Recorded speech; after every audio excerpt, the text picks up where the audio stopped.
मोदी जी तो मोरा है, असली अमित शाह असली चेहरा है। ये जो लाठी पुलिस प्रशासन लाठियां बजा रहा है ना, ये जो पुलिस प्रशासन लाठी चार्ज कर रहा है, इसके पीछे अमित शाह जी की रणनीति है। मोदी जी है ना तानाशाही पर उतराए हैं, मोदी जी अमित शाह बौखला गए हैं। आपने बहुत आंदोलन देखे होंगे दिल्ली के जंतर मंतर पे भी और देश में भी।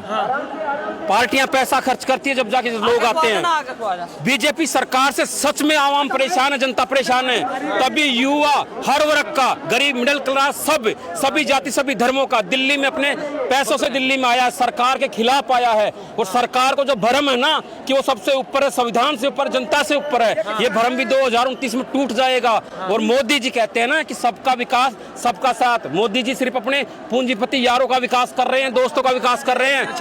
मोदी जी के मंत्री भ्रष्टाचार कर करके करोड़ों कमा रहे। क्या इथेनॉल से मोदी जी के मंत्री नितिन गडकरी जी के बेटों का विकास नहीं हो रहा? उनकी आय उनकी आय कितनी बढ़ रही है, देखा नहीं आपने? इथेनॉल में पूरा झोल है। जो जनता मेहनत की कमाई से गाड़ी लेती है, उनकी गाड़ियां खराब हो रही है।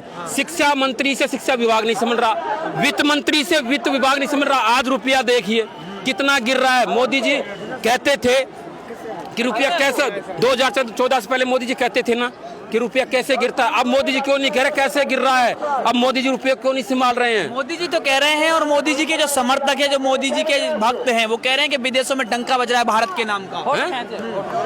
मतलब वो एक कुआं होता है ना, एक कुएं में एक मेंढक है ना अपने आप को राजा समझता है, ठीक है?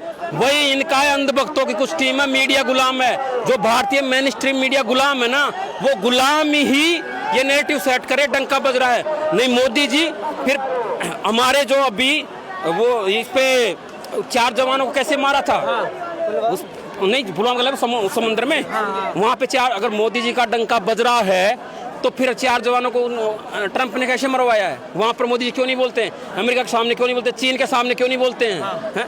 पाकिस्तान से हमारी तुलना करते हैं। अरे पाकिस्तान थर्ड क्लास देश है, पाकिस्तान से क्या तुलना करनी है हमारी? हमारा देश तो आगे है, हमें कम्पीट विकसित देशों से करना है। पाकिस्तान की क्या औकात है? बस ये अपनी सत्ता के लिए हिंदू मुस्लिम पाकिस्तान करते हैं, क्योंकि इनकी सत्ता है ना जो हिंदू मुस्लिम के नाम पर चल रही है। ये बीजेपी वाले, आरएसएस वाले धर्म के नाम पर लोगों को लड़ाकर अपनी राजनीतिक रोटियां सेकते हैं। एक उदाहरण से समझिए, चंदा चोरी होता है, मीडिया में इतनी सी बात नहीं होती, उस पर कोई नहीं बोलता है। क्यों? क्योंकि सरकार सहमत है। जब मंदिर बनता है तब तो मोदी जी हर चीज का श्रेय लेते हैं कि हमने बीजेपी हमने बनवाया। और चंदा चोरी होता है, दूर भाग जाते हैं, उसका श्रेय नहीं। जब सही का श्रेय ले रहे हो, गलत का भी श्रेय लो, है ना? सवाल यहाँ चल रहा है कि ये जो अभिजीत दीपके का जो रथ है, क्या इस बैरिकेडिंग को पार कर पाएगा? कर देगा। अभी उनकी बात चल रही है इस्तीफे की। इस्तीफा धर्मेंद्र प्रधान जी देंगे, क्योंकि भारत एक लोकतांत्रिक देश है और यहाँ पे आंदोलन संवैधानिक तरीके से कर रहे हैं। अगर मार्च भी होगा तो संवैधानिक तरीके से होगा और कानून की प्रक्रिया के तहत होगा। क्यों नहीं पार करेंगे? पार करेंगे पर संवैधानिक तरीके से। वो सरकार झुकती है, जनता से बड़ी सरकार नहीं है। मोदी जी झुकेंगे, धर्मेंद्र प्रधान को इस्तीफा देना पड़ेगा।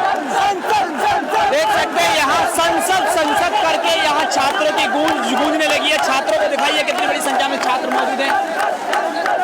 प्रकाश राज भी वहाँ मौजूद हैं। गाड़ी पर आप देखेंगे जो जिस गाड़ी पर अभिजीत दीपके मौजूद हैं, देख सकते हैं। लगातार ये तस्वीरें मैं आपको दिखा रहा हूँ और छात्रों में आक्रोश है, पूरा एकदम से अपनी मांगों को लेकर यहाँ डटे हुए हैं। लाठीचार्ज हुआ है पर इनके चेहरों पर डर नहीं दिखाई दे रहा है, पूरी तरीके से यहाँ जुटे हुए हैं।